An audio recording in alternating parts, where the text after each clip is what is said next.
I'd like to share a dream I had this morning. As soon as I had the dream, and something else happened after the dream as well, I thought I wanted to put it on tape and put it out there, see how people feel about it, because it was exciting. The dream was exciting, it was inspirational, I would say it was divine. This is one of those dreams that felt like I was meditating when I woke up. I woke up about 6 and I was meditating. So I was probably somewhere between the dream state and the meditative state.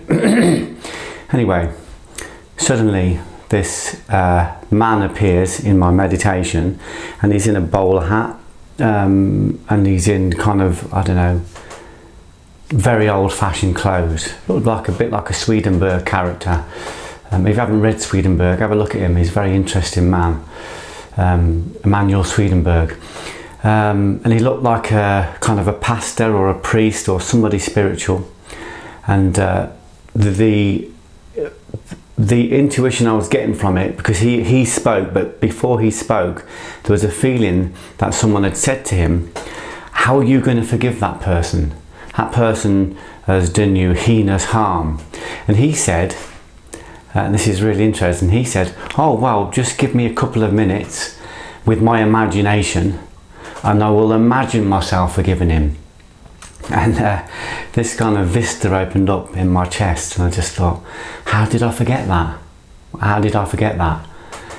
Because I've always taught and I've always known that it's about imagination, about pure imagination, about imagining what we want with the world, imagining what we want in the world, imagining what we want with our bodies, with our minds, with our relationships. There's a great story in the Old Testament, in the Torah, the first 5 books of the Bible. I think it's in Exodus, where Abraham and Lot reached the promised land, Canaan, and Abraham is a very God-fearing man. He sees God in everything. He's what you would class as a seer. And Lot is a very negative man. Lot is his nephew, and all he sees is difficulty, death, destruction, cynicism. He's an angry person. Abraham realizes that if he's in the promised land, he can't work with his nephew Lot, because the negative and the positive are going to neutralize each other. So they can't really work together. He doesn't want to offend his nephew. So he says, look, tell you what we'll do. We're in this promised land. You can have whatever land you want. You choose your part, and I'll take whatever's left. And Lot, being a greedy man, being a small thinking man, chose the best land that was there, the most fertile ground, and it was right over by Sodom and Gomorrah. It was right by the riverbanks, and it was very fertile, lush land. And Abraham ended up with a barren piece of ground, a barren life. By all accounts, his wife Sarah was barren. She couldn't have children, so he was living in this barren, dry landscape. So the story of Abraham and Lot, again, it's good for you to read it yourself, but the story of Abraham and Lot was that Lot has all the lush land, Abraham has nothing, and each of them build and destroy respectively what they've got with their imagination.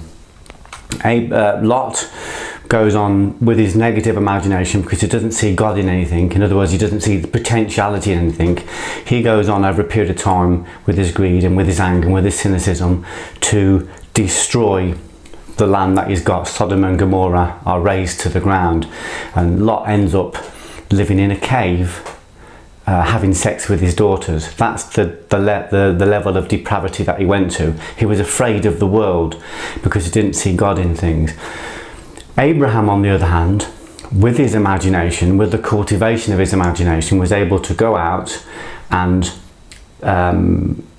make the land rich.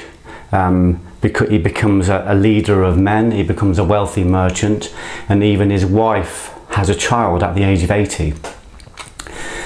And when I hear that story, it just says to me that in our own minds, if they represent a part of our own mind, there is a part that's negative and there's a part that's positive, and we have to cultivate the part that's positive. We have to cultivate our imagination. So Abraham represents the part of us that sees potential, and Lot is the part of us that naturally inclines itself towards negativity. What I like most about the story is not the fact that Abraham cultivated his imagination and Lot didn't. I like the fact that Abraham stumbles, he falls, he loses faith at times, but he keeps going back to the Logos. He keeps talking to God or his higher self or to the collective unconscious, and he keeps saying, so where's this progeny that you promised me? Where's this wealth that you promised me? Where's this fertile soil that you promised me? My wife is 80, she's not going to have a child. And even his wife Sarah said, God's winding you up, because he's telling you that you're going to be a father and that I'm going to give you a child. I'm 80, I'm barren. I'm beyond the stage where I can have a child. I will not have a child. So everybody kind of doubted him. Everyone doubted that he could create something from nothing. So he kept going back to God, and this is what I liked, and this is where I can associate it with myself, because I often have doubts where I go, so how many more times have I got to do this script before I break through? How many more times have I got to write a book before I see, 1 million sold, or whatever it is that you're aiming for? How many more times have I, how many more times have I got to kind of go over my own cleansing until I'm, until I'm absolute? Full of doubts. And what I loved about Abraham was that he was exactly the same. So he would go back to God, he'd knock on his door, and again, your interpretation of whatever that is for you, and he would say, so where's the progeny? Where's the children? You promised me that I would be a leader of men. Where's that? You promised me that I would be a rich merchant. Where is that? My wife's over 80. Nobody believes me. And God kept saying to him, you've got to cultivate your imagination. It's there. It's already there. You can create something from nothing. It's already there. You just need to cultivate your imagination. It's not something I'm going to give you. It's something that you're going to access. It's already in situ. It's already settled in the akashic field. The essence of it is already there. You just need to bring it forward. And you bring it forward through your pure imagination. So I have this dream, and I just think I've for some reason forgotten this, because it's very easy to fall into negative thinking and to feel as though that we have to crucify ourselves all the time. When I came downstairs, I noticed there was an email. This is, 10 minutes after I'd woken up, I come downstairs and I noticed there's an email from my friend Peter Skillen, and it just says, watch this, close your eyes, just let it wash over you, enjoy it. So I go on, and it's the video of Gene Wilder in Charlie and the Chocolate Factory singing Pure Imagination, and it was a divine message. It was divine. It was saying to me, cultivate your imagination. And the song, if you get a chance to go online and listen to the song on YouTube, Gene Wilder singing Pure Imagination, the words are absolutely inspired. They're just saying, cultivate your imagination, see it. If you want to change the world, do it. If you want to be something, it's there. You just have to look. The kingdom is right in front of you. It's right inside you. So I thought I would talk about it today, because it's so easy to kind of sit here watching the news, reading the newspapers, listening to your friends, and think there is no potentiality out there. It's so easy to be a lot, because thinking negatively is easy. It just comes to us. We don't have to think about that. It just comes into our mind. To think positively takes discipline. We have to sit there, and we have to actually work that muscle. So I was really excited by that. I was really excited by the fact that I need to cultivate my imagination every day. And of course, then I think back to when I was a doorman. I think back to when I was fearful. I think back to when I was insecure, and how that insecure imagination saw threat all around me. Everywhere I looked, there was threat. Everywhere I looked, there was danger. Everywhere I looked, there was people sat in a room trying to make life difficult for Geoff Thompson. Of course, that wasn't true, but it was true for me. And using that imagination, I read about violent things. I talked about violent things. I lived in a violent world. I placed myself in a violent environment. I wrote about violent things. Everything in my life was violent. Everything was in my life was violent because I had this belief, this strong belief that I needed to protect myself, that people were out to get me, that I was vulnerable. And that belief comes from, you know, when at the age of 12, when a trusted teacher abused me, sexually abused me. So that belief was planted in me as a young child. And because I got that belief inside me, I had transferred it onto the rest of the world. So this very powerful, this very potent, this very pure imagination was creating mayhem in my life. I was in hundreds of fights. I was in thousands of violent situations. That is without exaggeration. There was people on the doors with me who had a worse imagination or a better imagination than me. They were in more fights.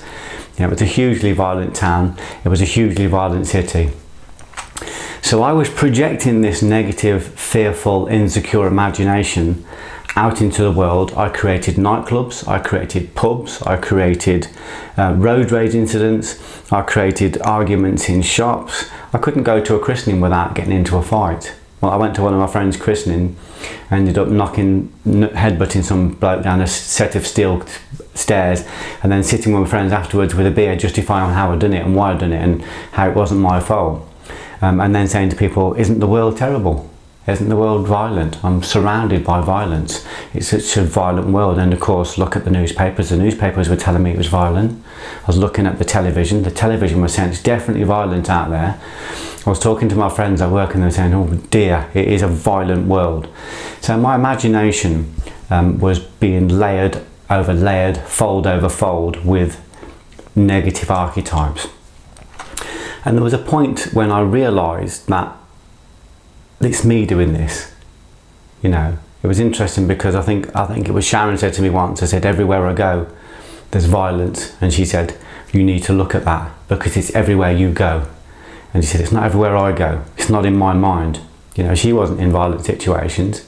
She was the one that said to me at one point, I really love you. I really love you. But I think that violent side is very ugly. It's a very ugly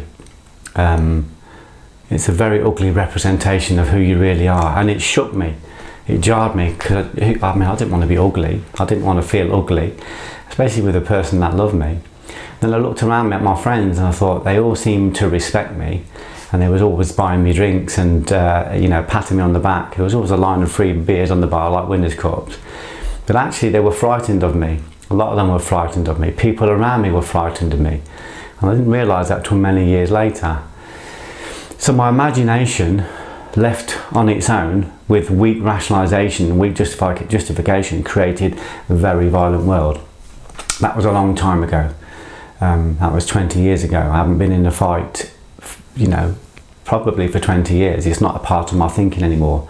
But what excited me about that was the fact that I created that. I created it with my imagination. How wonderful is that? Very dark, very desperate, very violent times, but I created it. I can't tell you how excited I was to realise that it was me. It was me creating it. I've got violent books in every room of my house. I've got weapons in every room of my house. Even the toilet had weapons. I've got weapons under the bed. I used to sleep with a weapon under my pillow. I was a weapon. These hands were weapons. These hands went through customs. These hands knew how to kill people in 60 different languages. So everything about me was violent, and I'd created this shape, this body, this face, these ears. I created this archetype with my imagination. That is powerful. That's very powerful. But it was creating in a way I didn't want to create. I recognised that the part of me that was creating wasn't my authentic self. The part of me that was creating was an old scar, an old wound, an old shadow, and it felt like it was doing its best for me. It felt like it was protecting me, but actually it was creating negatively in the world. And of course, our actions, our karmas keep unfolding. So the more violence I created, the more violence I got. The more worlds I built with my violence, the more worlds were produced by that. If I hit one person, that person came back with 10 enemies. Every time I cut a head off, it grew another 10. It just got more, it just got worse and worse. But that's the power of a cumulative imagination. And I keep saying this, but I'm really excited about that, because all I needed to do, I realised, was reverse that. If I can reverse that imagination, if I can start putting that imagination to the good, then I can create wonderful things in my life. I can create progeny, I can create wealth, I can create leadership, I can create cities, I can create universes with my imagination. But of course, for me to do that, I've got to know which part of me is doing the imagining. We're talking about this is a thought produced universe. We're producing it with our imagination. The outside is a projection of the inside, as they say in Hermetic law. But which part of me is creating? You know, am I creating from my authentic self, or am I creating from a shadow? Who's at the front? Who is the ego caretaker? Because all of us think we are this person that's talking. We think we're this person that goes to work. We think that we're this person, you know, with our friends. We think that we're this person, you know, when we go to the football match, or we think that we're this person when we're on our own, when we're quiet. But actually, we're lots of different people. And the gear change between these identities, between these people, is so subtle that we don't notice it. So every day, maybe 10 times in one day, this personality at the front is changing. One minute we're benevolent, the next minute we're angry. One minute we're angry, the next minute we're happy. One minute we're happy, the next minute we're cynical. One minute we're cynical, the next minute we want to change the world and help people. One minute we want to change the world and help people.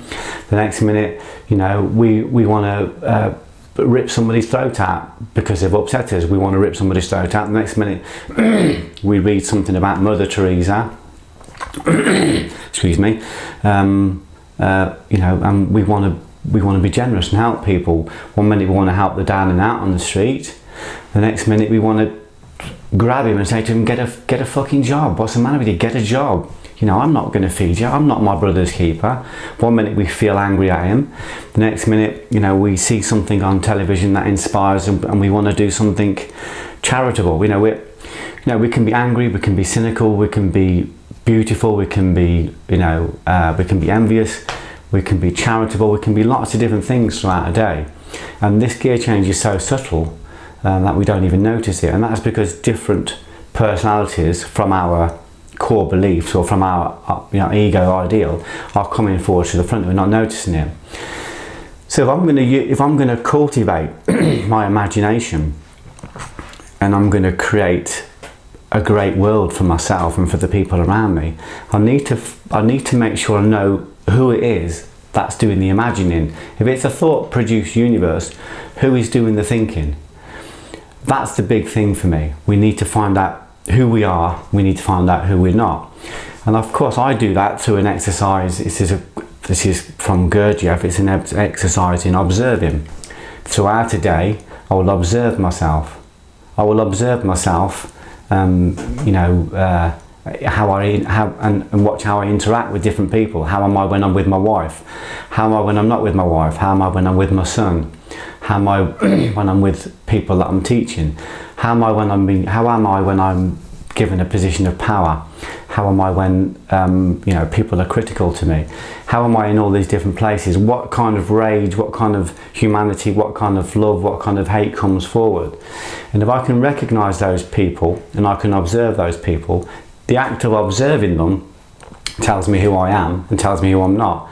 The observer, the part that's observing, I would say is my authentic self. That's the part I need to expand. That's the part that I can use to cultivate imagination and create. The other parts that are, you know, angry, vengeful, lustful, full of rage, they need to be curtailed. They need to be dissolved. They need to be converted. And that's really what the battle of Guru, etc. is about. When you look at the Bhagavad Gita, it's Prince Arjuna going into battle to fight against his influences, to fight against his conditioning. So I'd say we can change, perhaps can't change the human condition, but we can change human conditioning. And that's what Arjuna is doing. He's going into battle against his corrupt cousins who have stolen his kingdom. So he wants to change the conditioning. He wants to change the rules. He wants to change his core beliefs. He wants to expand his second self. He wants to widen is ego ideal, so that he's got this bigger perspective. So then when we find out who we're not, we can start to dissolve those parts that are not serving us. When we find out who we are, we can start to expand that into this vessel, into this carapace, and we can start using that to create a wonderful world, create fantastic things.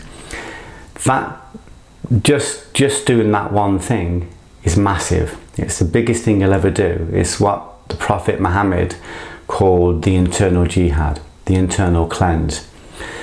That sounds, I don't know whether it sounds simple to you. The premise of it is simple enough, but we feel as though we can do that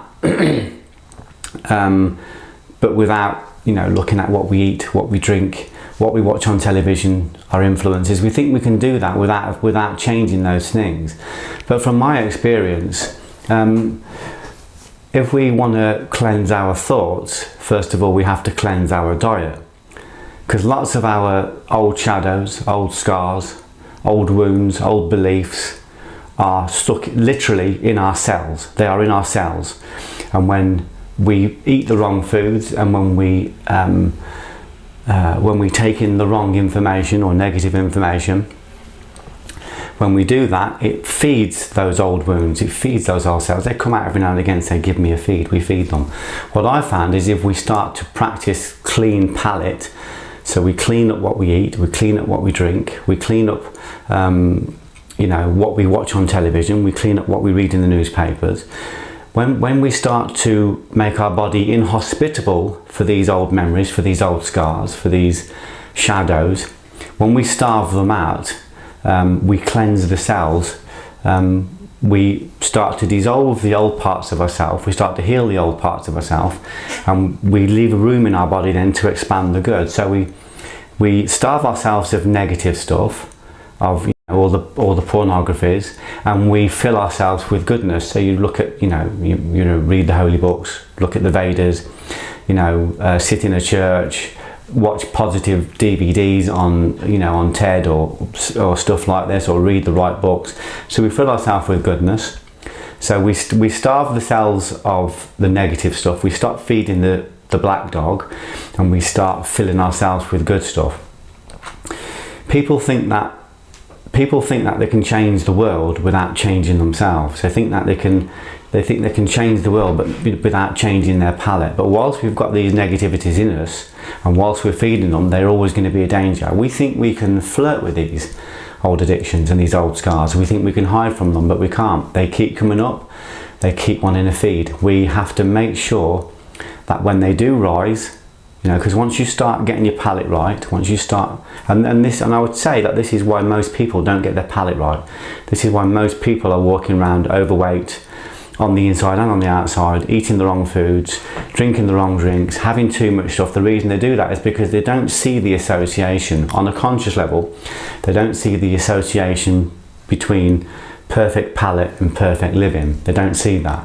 On an unconscious level, the parts of them that are stuck in the cells, that live in the cells, do see the connection between palate and perfect living, and they don't want you to eat the right stuff. They don't want you to watch the right stuff. They are attracted by the pornographies. And when I talk about pornographies, I'm talking about anything that we do to excess. When we start having excessive food, excessive, sexual arousal, excessive, watching violence on television, all the rest of it. So the first thing to do, I was speaking to a friend the other day, and he wants to master the universe, and I said, well, the first thing to do is master your palate, get your food right, start cleansing yourself. As you start cleansing yourself, what you'll notice is that old wounds will start to come out, because you've basically taken the Velcro away. You've cleansed the cell. They've got nowhere to stay. They can't stay in a clean cell. They won't sit in a clean cell. So like squatters, these old wounds, they will start to come out, and as they start to come out, they will rise up in your body. And if you're not careful, once you cleanse your diet, these old beliefs will hijack you, as my friend Tony says, or possess you, or take over you. So they come up, we feel anger, we feel rage, we feel lust. If we don't recognize that as an old wound or as an old belief, or as, you know, as an old demon that wants to be fed, if we don't recognize it as separate from our authentic self, it will encompass us, it will take over us, and then for the time it takes over us, we will be reincarnated back into those feelings. So we will be full of rage. We will be, rather than feeling rage in our body and letting it dissipate, we will be full of rage. We will be rageful. Rather than feeling sexual arousal, or, you know, because there's nothing wrong with sexual arousal, but, you know, when we start feeling these pornographic feelings and they come up and they want feeding, if we don't see them as separate, they will take over us and we will become lustful. If these illicit feelings come up and we don't see them as separate, they will take over us and we'll start doing illegal, illicit things, and we will try to justify that to ourselves. So the key is to develop the observer. There's a good book called The Power of Now by Eckhart Tolle. If you get a chance to read that, it has one specific technique for identifying the observer and strengthening the observer. So we find the kind of the top dog in us, the authentic self, and then we use that to observe any kind of emotions that come up that we feel we've been hiding or we've been suppressing, or that are going to, you know, create negativity. If we allow them into our space, if we allow them to run the vessel, they're going to go out and, with this negative, dark imagination, they're going to go out and create negative things. So we need to identify those. We need to identify the authentic self, the observer, and then with the observer, we need to use the observer as a way of checking anything that tries to take over the kingdom and dissolving it, converting it. And those old shadows aren't going to be killed, they're going to be converted, they're going to be transformed. So we turn something negative into its opposite. That's the art of alchemy. So we think we can do this, and it's peripheral to our diet. It's not, it's directly linked.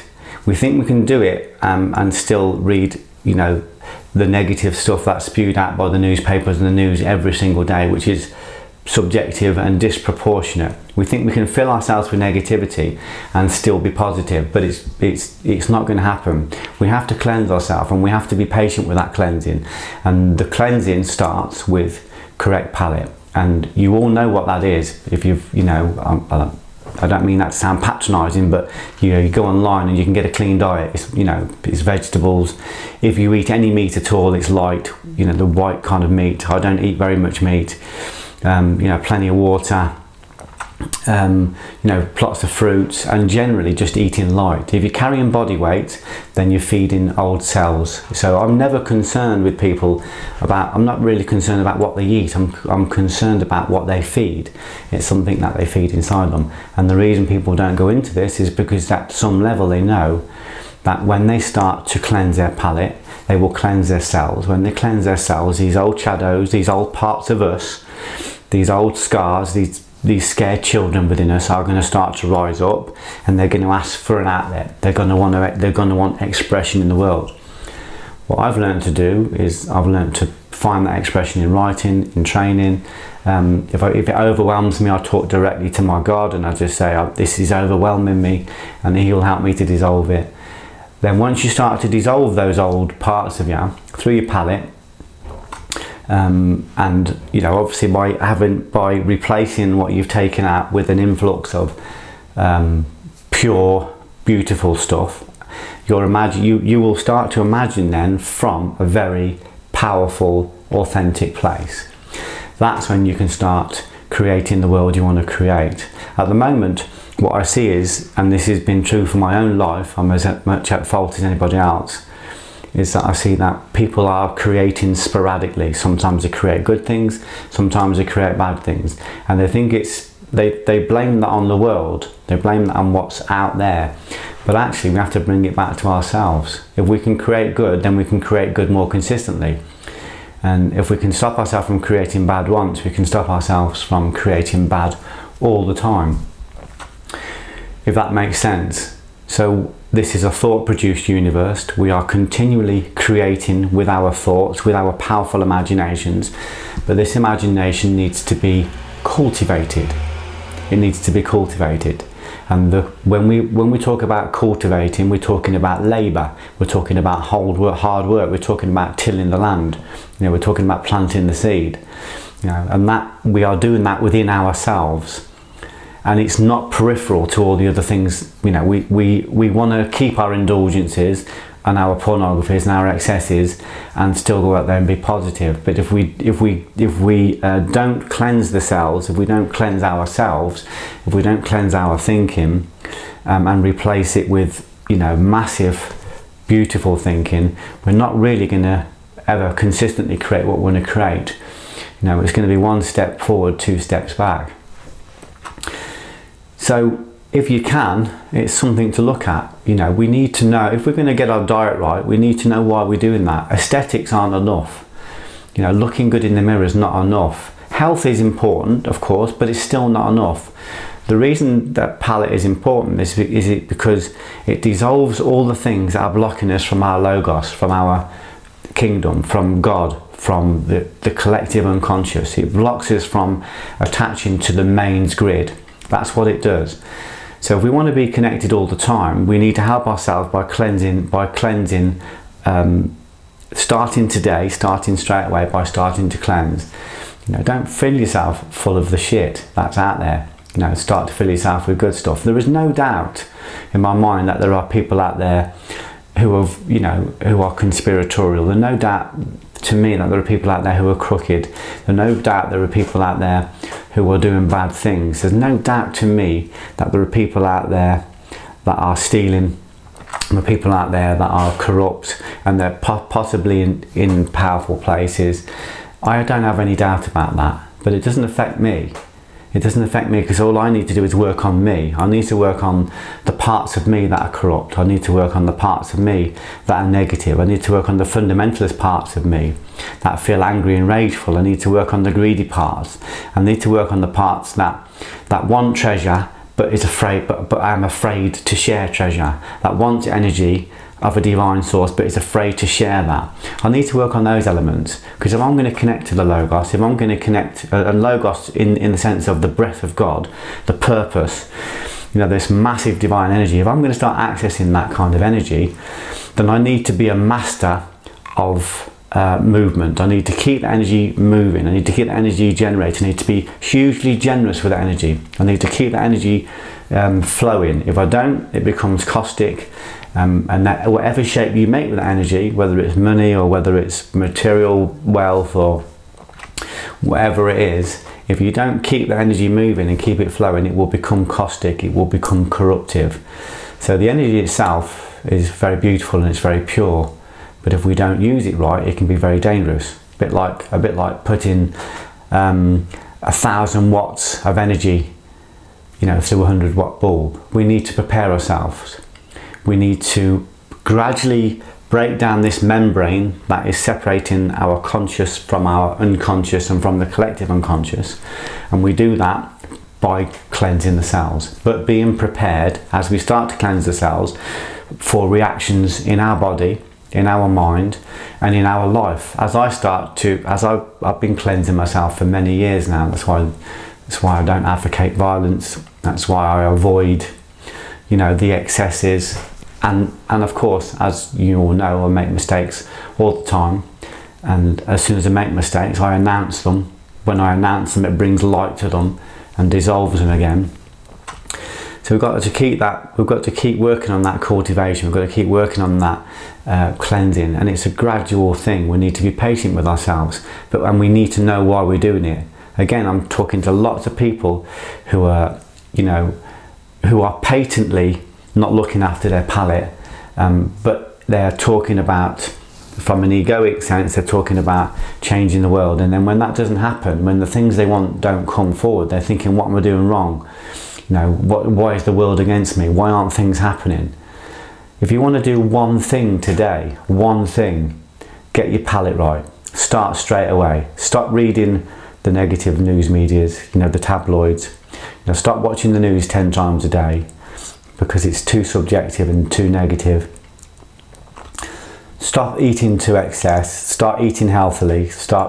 Eating really healthily. You can go on the internet now, this minute, and download a very healthy diet. if you're ready to do this, the help will come.